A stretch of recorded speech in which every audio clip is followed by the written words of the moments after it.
sobre a Páscoa. A Páscoa, irmãos, é hoje uma festa judaica cristã. E a Páscoa ela está descrita em Êxodo capítulo 12. Se você quiser abrir a Bíblia e ficar com ela aberta aí, fique aí com a Bíblia aberta. E aí a Páscoa ela vai contar a história da libertação de um povo escravizado. O povo de Israel que estava escravizado onde? No Egito. E eles já estavam há muitos anos, e o povo cresceu muito, cerca de 600 mil homens adultos, mais as mulheres, que geralmente tem mais, e as crianças com menos de 18 anos, crianças, adolescentes, jovens. Os especialistas bíblicos, eles fazem uma estimativa de que provavelmente, se você tiver a Bíblia aberta, você pode ler isso aí, versículo 37. Assim partiram os filhos de Israel, e Ramsés para Sucote, cerca de 600 mil a pé, somente homens, sem contar os meninos, e sem contar as meninas e as mulheres, que naquela época não eram contadas.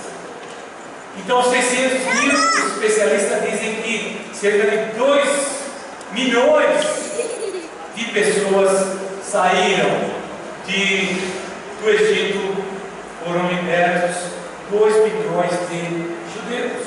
Agora, a Páscoa, embora ela descreva a libertação do povo de Israel, a Páscoa também ela é uma simbologia da minha libertação, da minha vida antiga sem Cristo, e ela é também uma ilustração da sua libertação da vida sem Cristo.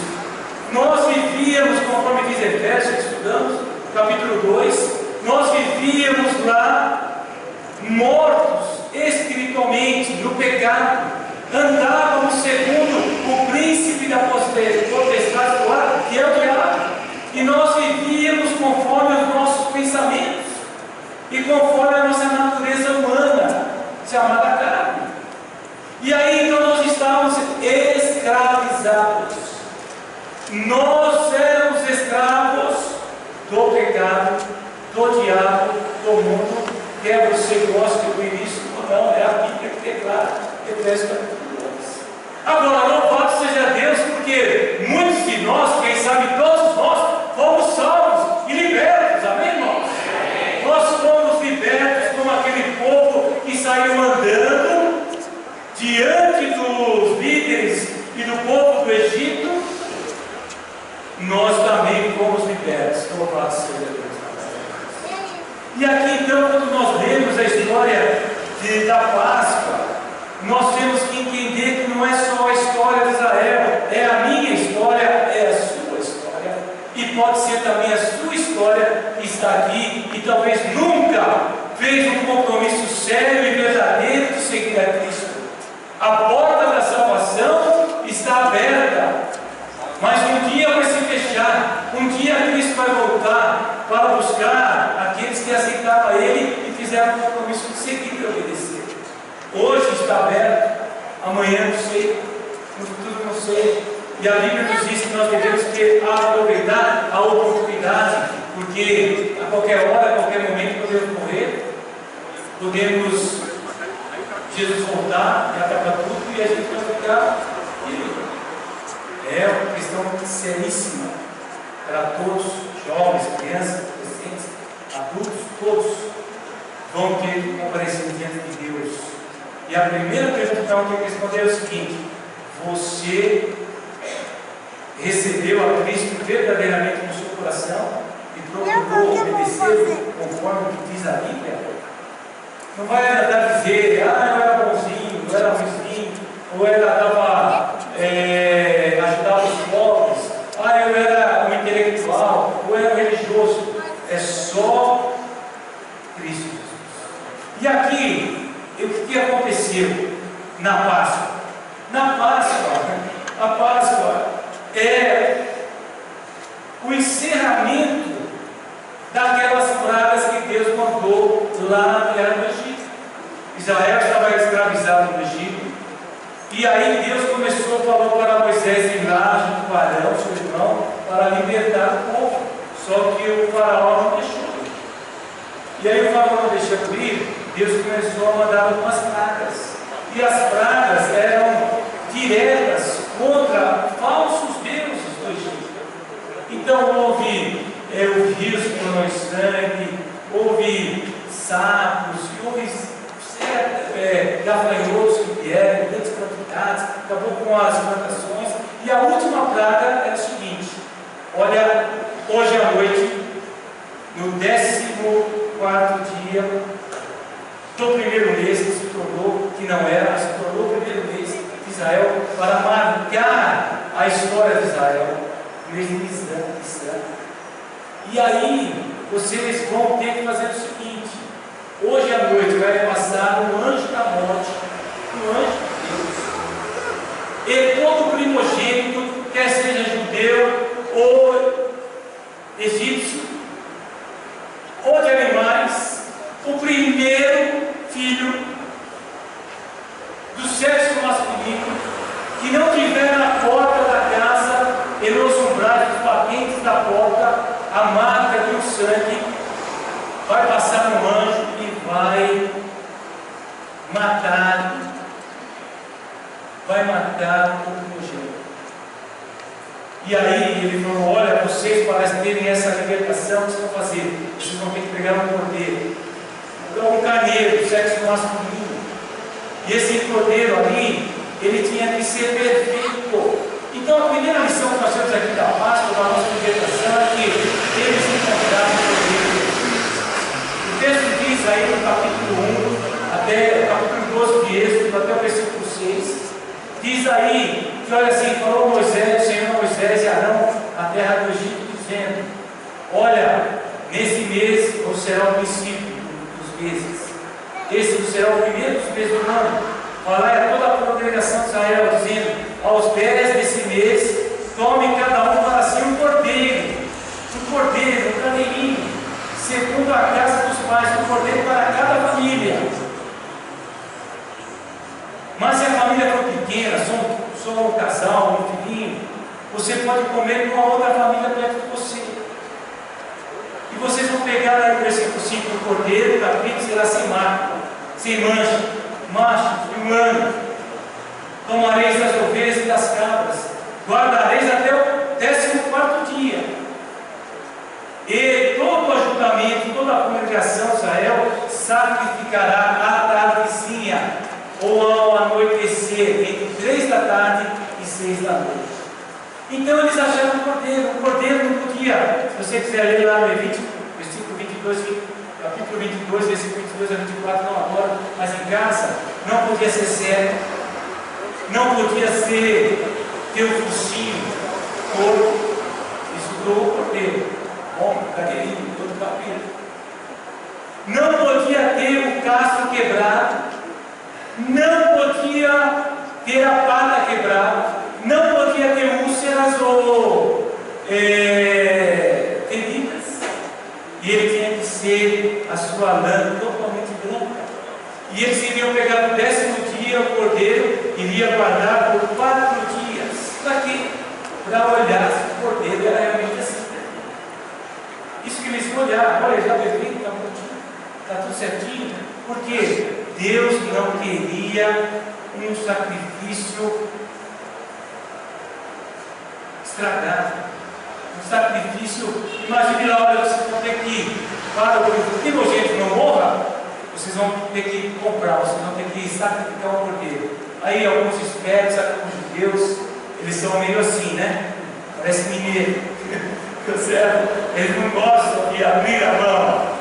E aí então ele ia falar assim: porque é um cordeiro, porque esse aqui está a pata quebrada, esse aqui está todo enfermidade, todo cheio de úlcera, não serve mais para nada mesmo, está doente, coitado, como dá o cordeiro.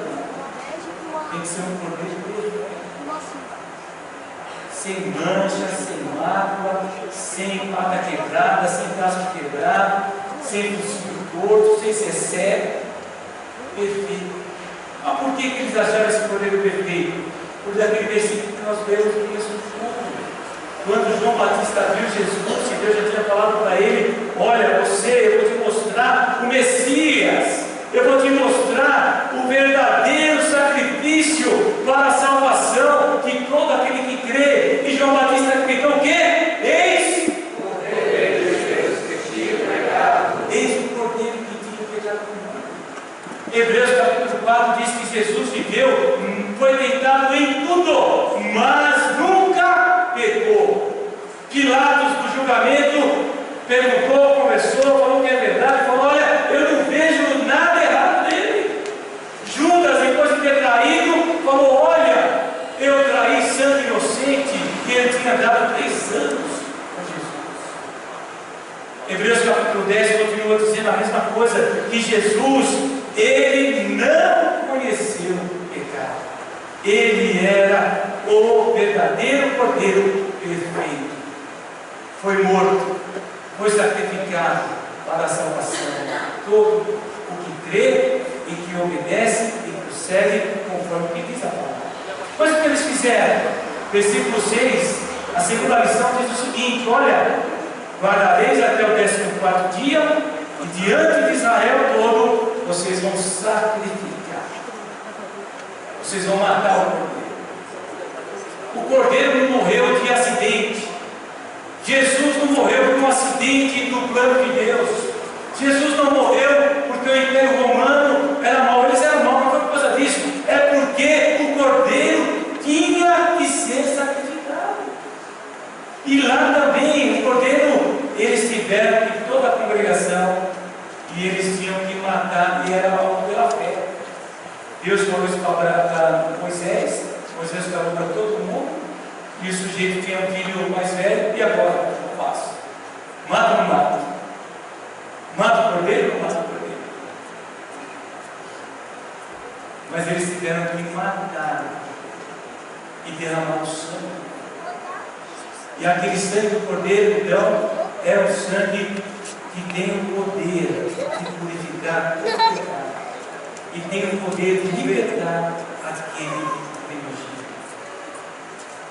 O Evangelho de João, no finalzinho do Evangelho, diz que Jesus, ele que estava lá na cruz do Calvário, geralmente o crucificado, irmãos, ficava dias e dias na cruz, mas era o dia da Páscoa, era o dia que os judeus iriam sacrificar, matar o Cordeiro.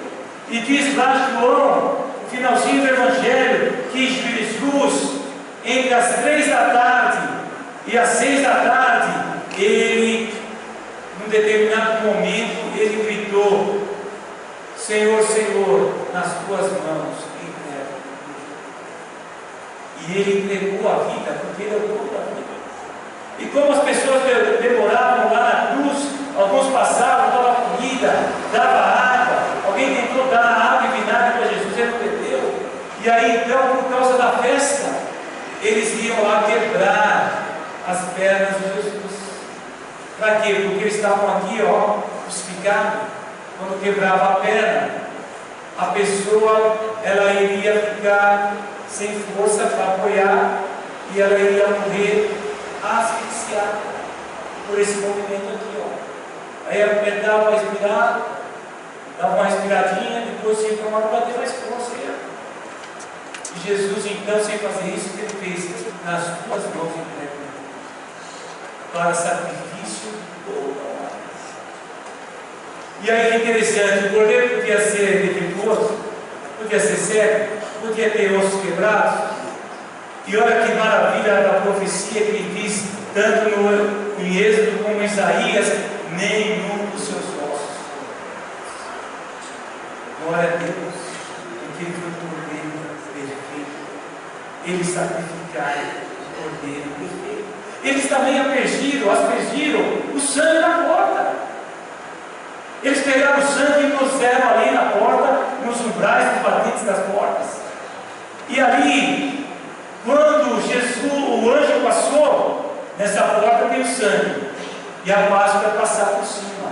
É o significado da palavra Páscoa. Passou, está livre. Mas quando não havia sangue, o primogênito era morto.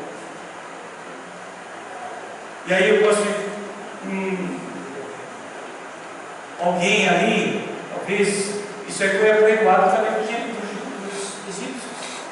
Aí imagine um pai, tem lá um primogênito, vamos supor, 8 anos de idade, e ele fala: esse maluco desse Moisés, esse senhor não matar um cordeiro perfeito, não pôr o sangue na porta do meu filho de 8 anos, né? E o meu gado vai morrer.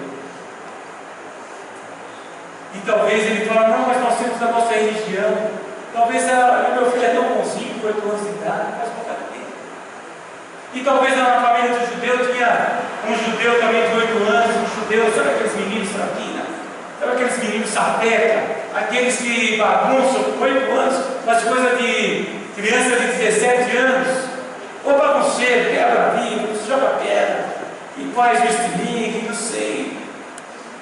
Eu não era muito fraquinho, você sabe que eu era bonzinho, né?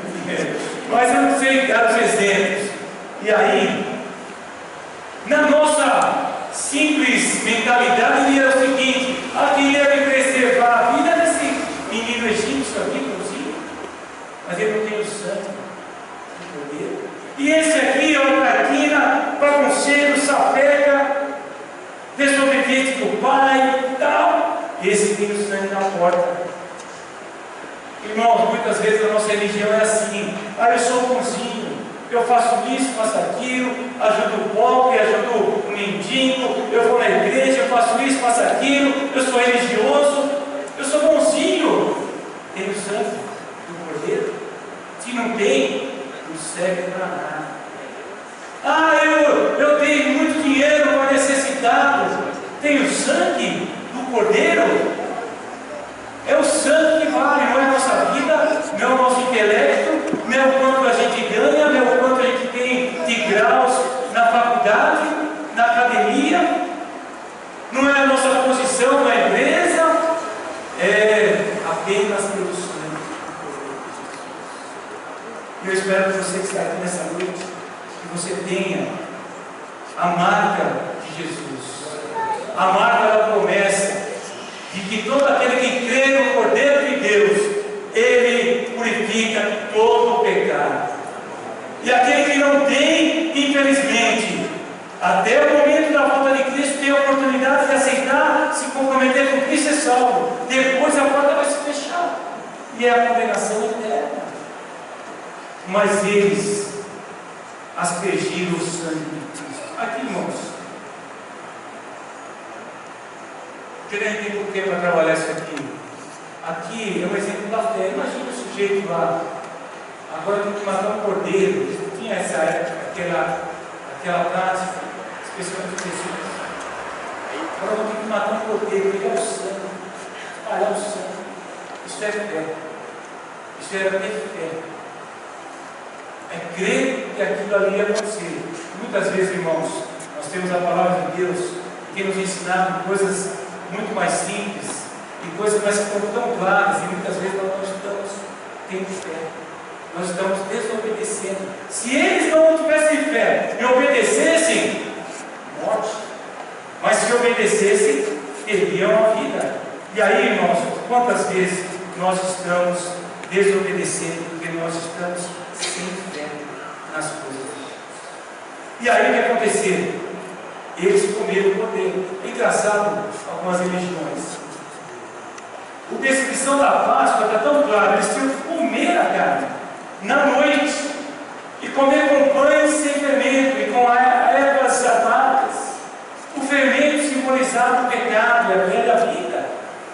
O cordeiro foi sacrificado e tinha que ser comido, e depois eles iam embora.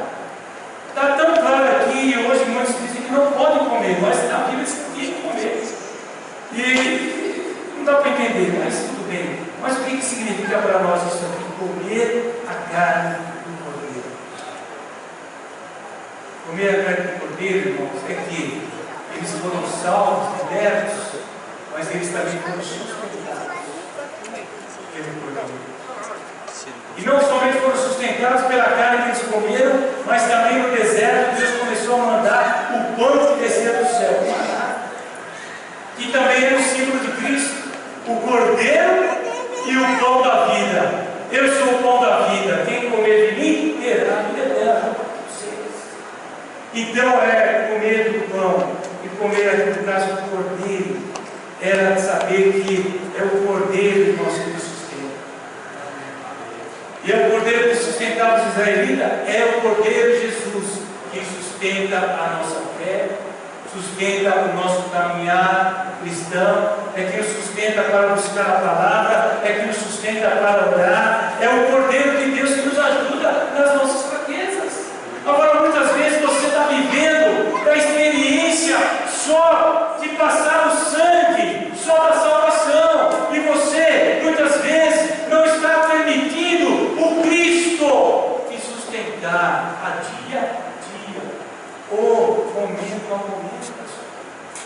Muitos estão vivendo a vida longe do Cordeiro, estão vivendo assim: eu fui salvo há 10, 20, 30, 40 anos atrás.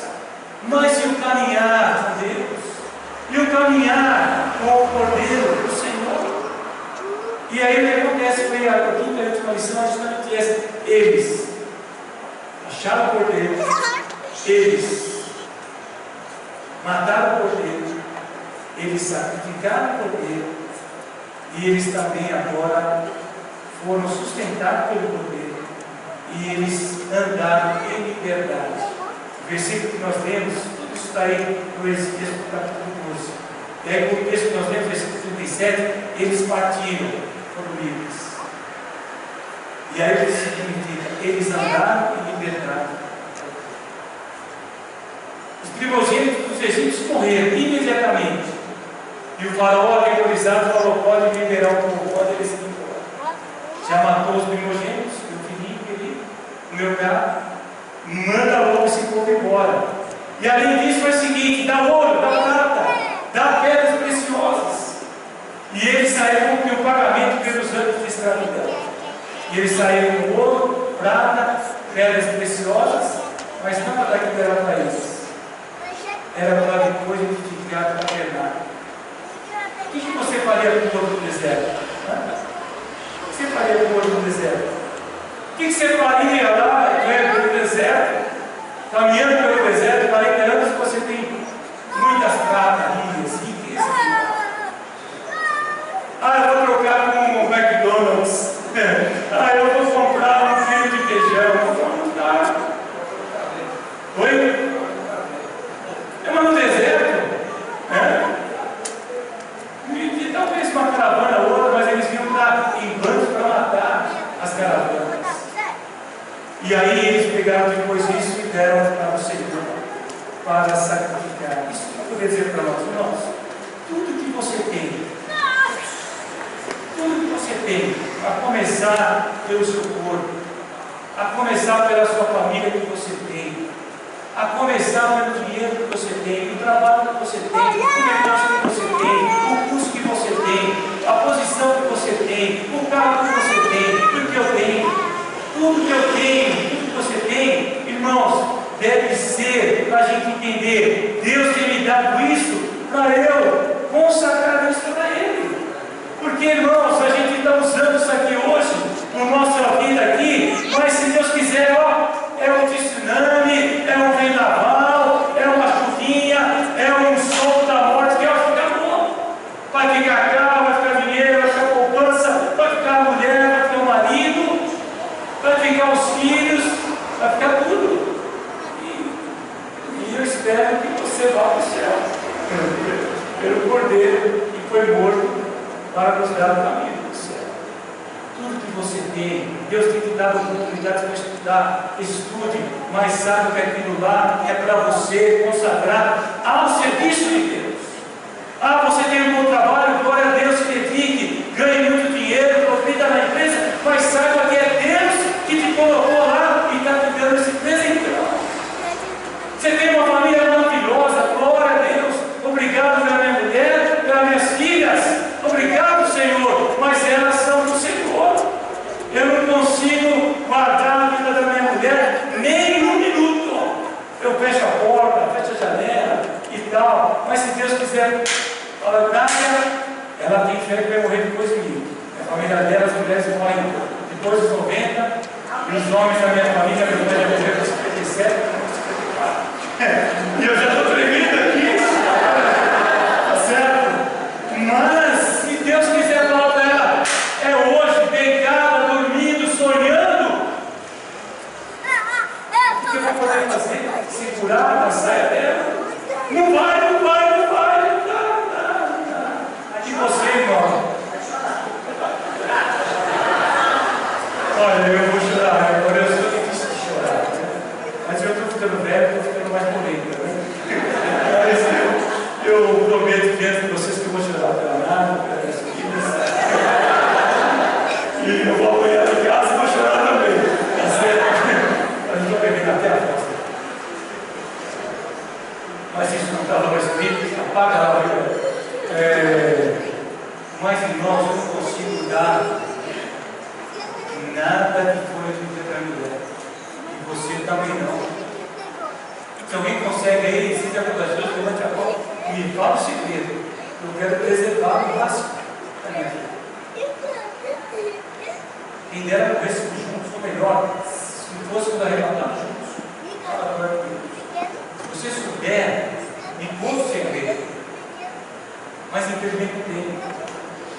Essa vida, nós temos que saber que o que vale é o sangue. É Ele que nos comprou, nos libertou, nos deu a salvação, nos sustenta nessa vida e Ele nos garante: eu vou te levar para o céu. Não é a sua religião, não é as suas boas obras, a obra é a consequência de ser salvo.